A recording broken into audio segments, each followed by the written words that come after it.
Make dua for Imam Bilal. May Allah subhanahu wa ta'ala give him shifa. His throat is hurting. May Allah give you shifa and a long and healthy life. Spicy biryani will fix you up for sure. I know. So now, everybody loves stories. I'm going to start with a story. I shared the story last year or the year before, but I think it's very relevant to the month of Ramadan. So basically, the story happened in Germany a few years ago. So basically, there is an electronic store like Best Buy in Germany. So they were going to open their 90th store. So basically, they had this competition. So basically, people applied for this competition, and eventually they chose the lucky one. So basically, the lucky one would go to the store at the appointed day, and they will give him 90 seconds. They will give him a second per store, basically. So the total amount of time he has is 90 seconds, because this is the 90th store. So basically, he has 1.5 minutes to finish this race. So the rules basically were, you have 90 seconds. Once we whistle, you will go inside and you will take any stuff you need from this electronic stuff, computers, anything you want. You have 90 seconds to take whatever you need. You get out free of charge, you will go home. So basically, this guy, his name is Sebastian, he's a youth. In 90 seconds, he was able to take stuff from this store for 40,000 Canadian dollars.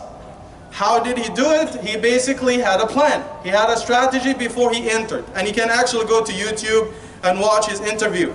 He said, basically, I had a plan. From the minute he was chosen, he was selected to take this competition. He started to go to the store and to familiarize himself with the aisles, where they have, MacBooks, where they have, iPhone 7 or 10, whatever. The most expensive and the lightest items he would put in his, cart, and he would get out.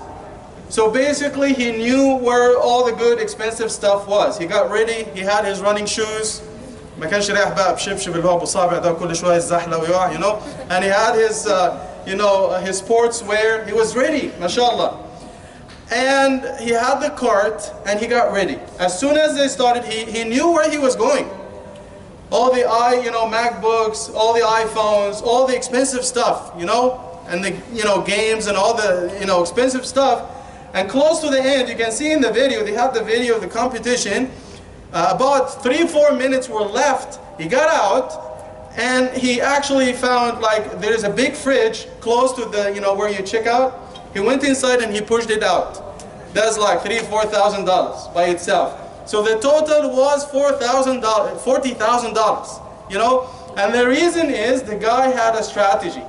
And I usually use this example because when we start the month of Ramadan, we have no strategy whatsoever, And subhanAllah, Ramadan is the only ibadah that we don't prepare for. So now count with me. If someone comes to take their shahada, they want to become Muslim, what do? They read about Islam, they take a shower, they make an appointment with the imam, they come, take shahada, ashhadu, ashhadu, and we hug them and we kiss them, So there are preparations for shahada. And if you are coming for salah, of course you will have to make wudu, you will get dressed, you will drive to the masjid, time has to be on, you face the qibla, you read, and so on and so forth. For zakat, you have to make sure that you reach the nisab, you have 4,000 in your bank account, and it has reached the al-hawl, which is 355 days Islamic annual calendar, 355 days. And you have to look, you have to calculate all your assets. Where am I going to give the money? Am I going to give the money in Canada, or am I sending it back home, and so on and so forth? And you have to make a lot of calculations ahead of time. If you give your money in Ramadan, zakah, alhamdulillah. For Hajj, you start to plan for Hajj like a year before. Which company I'm going with? Which company has the best deals? And the flights, and the ihram, and the hotels, and a lot of details. And the initial plan was to go by yourself. Now your wife is after you, you don't love me anymore, you have to take me, or talaq. You take your wife, now your mom is in, you love your wife more than me, so a big drama. You have to take the whole family with you, right? So basically you do a lot of plans for everything. But fasting, you know, Ramadan tomorrow or the day after tomorrow, we're not sure, Wednesday, Thursday, big confusion. We have what they call moon sighting. I call it moon fighting, because this is what actually happened. So anyway, no preparation for the month of Ramadan, and this is why we have no strategy.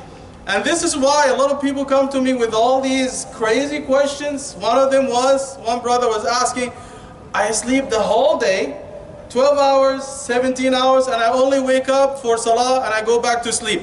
Is my fasting valid? And I tell him, brother, dude, this is not fasting, this is the dictionary definition of hibernation. You wake up and sleep. What is this, man? What's wrong with you? Aapke saath koi mushkil hai? When I'm mad, I speak Urdu, as you already know, fluently.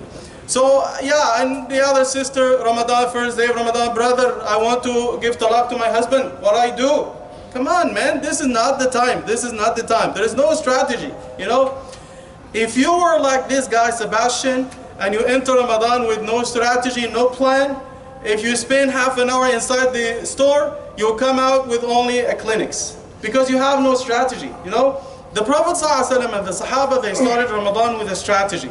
And the strategy was, there are 3 types of ibadah you do in Ramadan. If you want to maximize your hasanat, there is the physical ibadah like salah, like, you know, siyam, like, you know, taraweeh, and so on and so forth, the physical ibadah.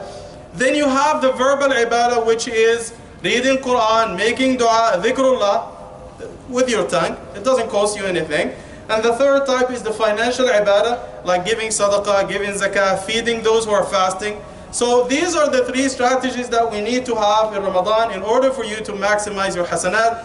And I hope that we get the message, inshallah. Jazakallah khair. The question last night was, if someone is traveling from Canada to Karachi and they have to break their iftar halfway in the air, do they have to follow Toronto time or Karachi time? And the answer was, neither of them. Whenever the sun sets, when you're on the plane, when it gets dark, khalas, this is your maghrib. You don't have to worry about where you left and where your destination is. And we have 2 brothers who are winners tonight, Yusuf wa Anas Gadir Rab. Are they here? Assalamu alaikum. I know this guy. This is Yusuf. High five too. Okay, Jazakallah khairan. Share with your brother one more thing here. Jazakallah khairan. Assalamu alaikum. Takbir. Now the question for tonight, you have to think about it. So it's winter time, you're fasting, it's a rainy day, and before Maghrib the sun set, this is what you saw, and you started to eat, 10 minutes later the sun came out. You know, so it was just the clouds that blocked the sun. The sun didn't really set. What do you have to do with this day? Do you have to continue your fasting, make up the day? What do you need to do? If you know the answer, email me before tomorrow Asr at Mustafa at Anatolia Center.ca. Jazakallah.